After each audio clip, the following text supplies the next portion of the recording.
अक्सर कहा जाता है कि अगर किसी इंसान के साथ बहुत बड़ा अन्याय हुआ हो और इसी कारण उसका अस्वाभाविक मौत हुआ हो तो उसकी भटकती आत्मा उससे बदला जरूर लेती है।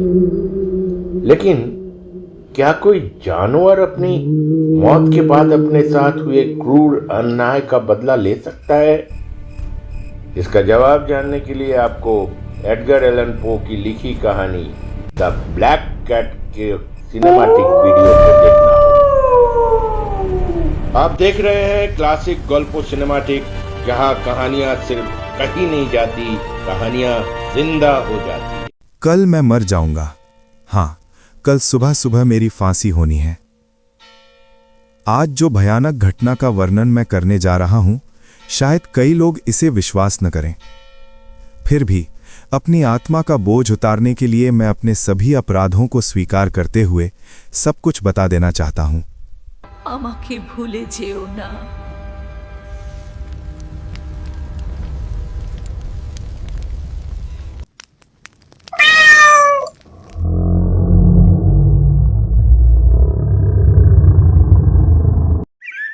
बचपन से ही मैं अपनी शांत स्वभाव और मानवता के लिए जाना जाता था।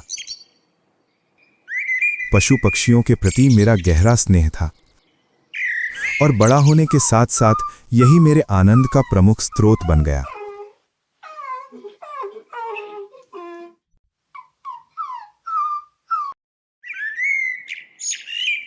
मेरी पत्नी भी पशु पक्षियों से बहुत प्यार करती थी।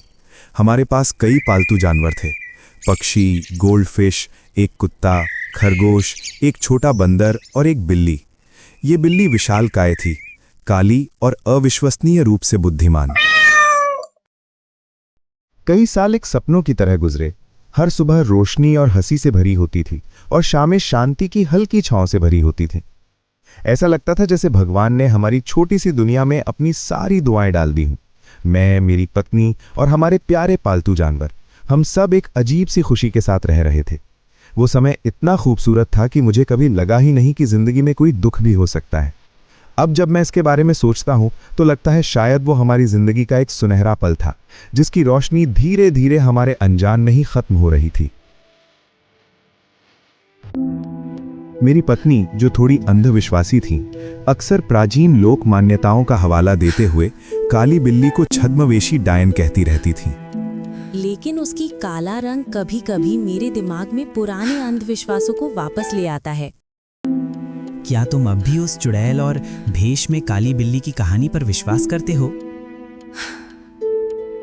भले ही तुम पूरी तरह से विश्वास ना करो, डर खत्म नहीं होता। पुरानी कहावत आज भी मेरे कानों में गूंजती है कि काली बिल्ली भेष में चुड़ैल है। भले ही वो चुड़ैल हो, फिर भी वो मेरी प्यारी साथी है। तुम्हारा प्यार मुझे सब कुछ भुला देता है प्रिय। इस बिल्ली का नाम प्लूटो था। प्लूटो मेरा सबसे प्रिय पालतू और खेल का साथी था। मैं ही उसे खिला पिलाता था और वो हमेशा मेरे पीछे पीछे घूमता रहता। कई साल एक सपने की तरह गुजरे। ऐसा लगा जैसे भगवान ने मेरे छोटे से परिवार पर अपनी सारी कृपा बरसा दी हो। लेकिन धीरे धीरे एक अनजाना अंधेरा मेरी जिंदगी में आने लगा। इस दौरान मुझे शराब पीने की लत लग गई। पहले थोड़ा बहुत नशा, जो बाद में आदत सा बन गया और जिसका असर मेरे खुशहाल परिवार पर पड़ा। मेरा मूड बहुत ज्यादा खराब होने लगा। दिन ब दिन मैं और ज्यादा चिड़चिड़ा, गुस्सैल और दूसरों की भावनाओं की परवाह न करने वाला होता गया। प्लीज शांत हो। मैं अपनी पत्नी के साथ बुरा बर्ताव करने लगा। मैं बिना वजह उस पर गुस्सा दिखाता। उसकी हल्की हंसी भी मुझे परेशान करती थी।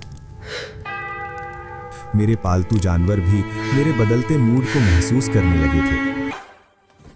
मैं उन्हें नजरअंदाज करने और उनके साथ बुरा बर्ताव करने लगा। हालांकि एक बात अलग थी, प्लूटो के लिए मेरे प्यार तब भी बरकरार था, जो मुझे पहले प्लूटो को परेशान करने से रोकता रहा, और इसी प्यार ने मुझे पूरी तरह से शैतान बनने से रोके रखा था। लेकिन शराब ने मुझ पर कब्जा कर लिया था।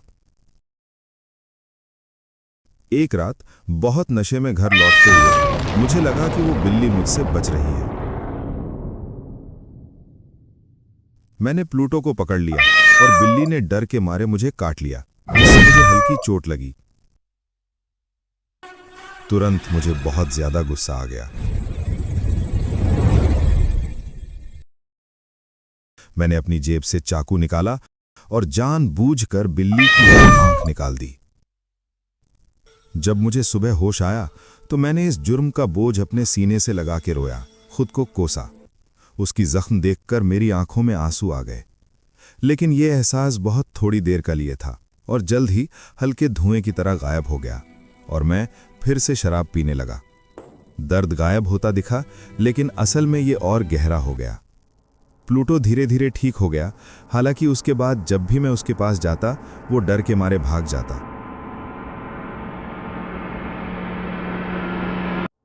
शुरू में बिल्ली के इस नापसंद करने पर मुझे दुख हुआ, लेकिन यह भावना जल्द ही चिढ़ और क्रोध में बदल गई। ऊपर से अतिरिक्त शराब पीने के बाद मेरे ऊपर वो शैतान की आत्मा का प्रभाव चढ़ाया और इसी विकृत प्रभाव के उकसावे में एक दिन मैं पूरी ठंडक से प्लूटो के गले में फंदा डालकर उसे एक पेड़ की डाली पर लटका दिया। मैं रोया और पश्चाताप में तड़पा, क्योंकि मुझे पता था कि प्लूटो मेरा सच्चा दोस्त था। उसने कभी कोई अपराध नहीं किया, फिर भी मैंने ये किया। यद्यपि मुझे ज्ञात था कि ये एक घातक पाप है जो मेरी आत्मा को ईश्वर की असीम कृपा से वंचित कर देगा। वास्तव में एक बार पाप के रास्ते पर उतर जाएं तो प्राकृतिक आदिम मानवीय प्रवृत्तियां उसे बार बार ऐसे कार्यों में लिप्त कर देंगी। उसी क्रूर कार्य की रात को हमारे घर में अचानक आग लग गई। আগুন!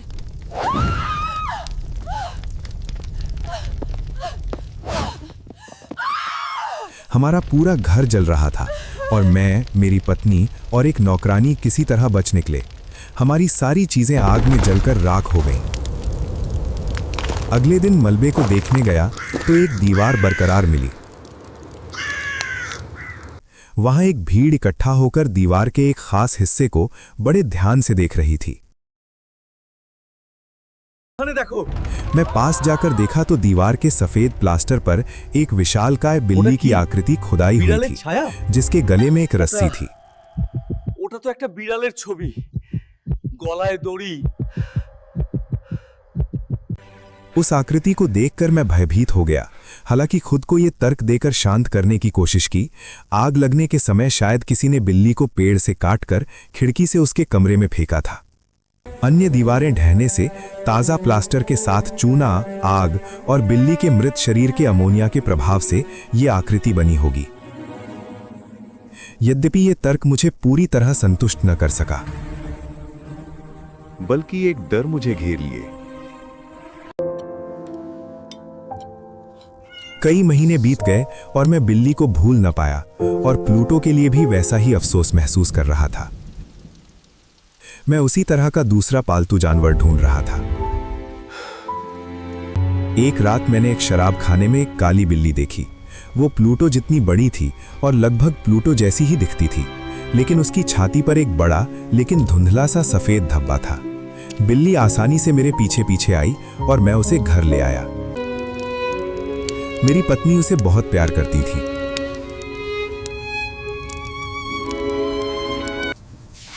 लेकिन बहुत जल्द मुझे वो नापसंद होने लगी।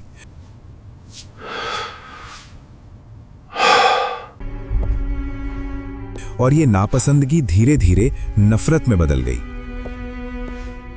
मेरी पत्नी, जिसे अब भी जानवरों से बहुत प्यार था, उसे ये बिल्ली और भी ज्यादा पसंद थी। बिल्ली लगातार उसका पीछा करती, उसके पैरों के बीच आ जाती और उसकी छाती पर चढ़ जाती। मैं चाहकर भी उसे मार नहीं सकता था, कुछ पिछली गलती की याद की वजह से, लेकिन ज्यादातर बिल्ली से अपने पूरे डर की वजह से। इस डर की वजह वो सफेद धब्बा था जो धीरे धीरे बहुत धुंधले ढंग से एक फांसी के फंदे का आकार ले रहा था। ওটা ওটা ফাঁসির দড়ি। ঈশ্বর, কেন এমন দেখাচ্ছে? इससे उसे बिल्ली से और भी ज्यादा नफरत और डर लगने लगा। इस जानवर ने मेरी जिंदगी में बहुत ज्यादा तकलीफ ला दी थी। मैं दिन हो या रात कभी उससे बच ना पाता।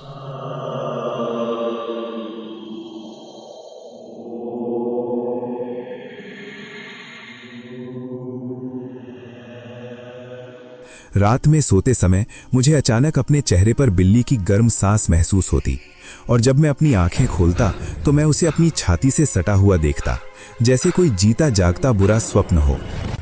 इस लगातार दर्द के प्रभाव में मेरे अंदर की थोड़ी बहुत अच्छाई भी गायब हो गई। एक दिन मैं और अपनी पत्नी अपने घर के नीचे बने तहखाने में गए। वहां बिल्ली मुझ पर कूद पड़ी और मुझे लगभग गिरा ही देती,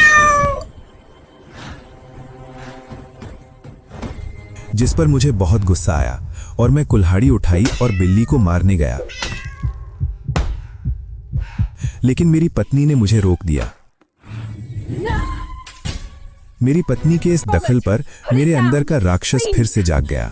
गुस्से में मैंने अपनी पत्नी के सिर पर कुल्हाड़ी से वार किया। वो वहीं मर गई। इस घिनौने हत्या के बाद मैं पहले तो बहुत डरा हुआ था, लेकिन कुछ देर बाद जब मैं थोड़ा शांत हुआ तो मैंने अपना ध्यान लाश को छिपाने के काम पर लगाया। मैंने बॉडी को तहखाने की एक दीवार में बनाना चाहा। तहखाना इस काम के लिए सही था क्योंकि इसकी दीवारें ढीली बनी हुई थीं और एक जगह पर एक नकली चिमनी या फायरप्लेस था जो बंद था और दीवार में मिल गया था।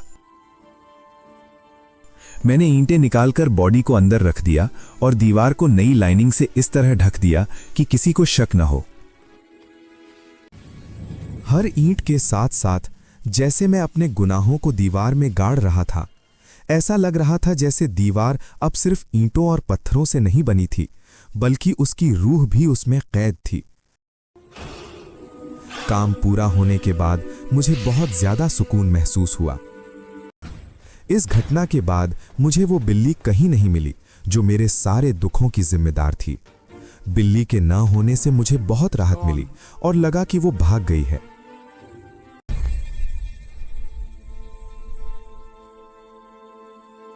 मैं 3 रातों तक चैन से सोया और इस घटना की अपराध बोध भी मुझे ज्यादा परेशान नहीं किया। चौथे दिन पुलिस अचानक घर की जांच करने आ गई। मुझे ज्यादा डर महसूस नहीं हुई क्योंकि मुझे छिपाया गया जगह के बारे में पूरा भरोसा था। पुलिस ने तहखाने सहित हर जगह तलाशी ली, लेकिन कुछ भी संदिग्ध नहीं मिला।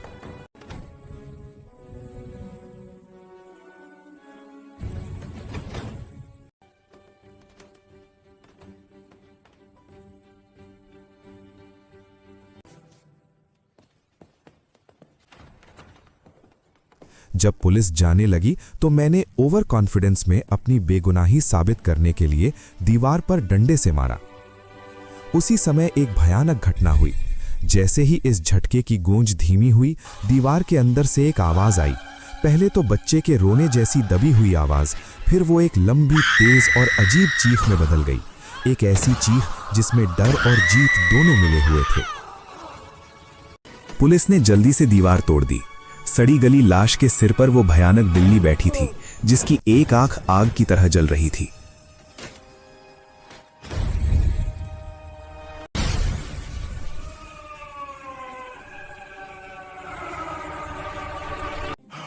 मैं समझ गया था कि प्लूटो का बदला मुझे फांसी पर चढ़ाने वाला है।